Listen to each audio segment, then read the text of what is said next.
ठळक घडामोडींचे प्रायोजक साईदीप सागर कलेक्शन, कोपरगाव।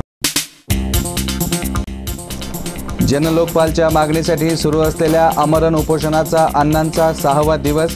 अन्न त्यागानं अण्णा हजारेंचं 4 किलो वजन घटल्याची डॉक्टरांची माहिती। समर्थकांमध्ये चिंता वाढली। मनसे अध्यक्ष राज ठाकरेंनीही घेतली राळेगणमध्ये जाऊन अण्णा हजारेंची भेट। नालायक लोकांसाठी जीव पणाला लावू नका, राज ठाकरेंचं अण्णांना आवाहन।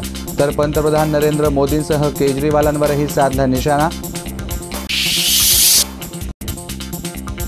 श्रीगोंद्यात नगर दौंड महामार्गावर मानवता शून्यतेचं दर्शन। अपघातग्रस्त ट्रकला मदत करण्याचं सोडून नागरिकांनी द्राक्ष पळवल्याचा प्रकार। देवळाली पालिकेने गावासह शिवाराचाही केलेला विकास गौरवास्पद। विधानसभा अध्यक्ष हरिभाऊ बागडेंकडून कौतुक। वाढीव पाणी पुरवठा योजनेसह सौर ऊर्जा प्रकल्पाचं लोकार्पण। तर राज्यस्तरीय कृषी प्रदर्शनालाही मोठा प्रतिसाद। आणि धूम स्टाईलनं साई भक्तांचं सोनं लांबवणाऱ्या दोघांना शिर्डी पोलिसांकडून अटक। श्रीरामपूरच्या दोघा आरोपींकडून चोरीची कबुली, सोन्यासह दुचाकी हस्तगत।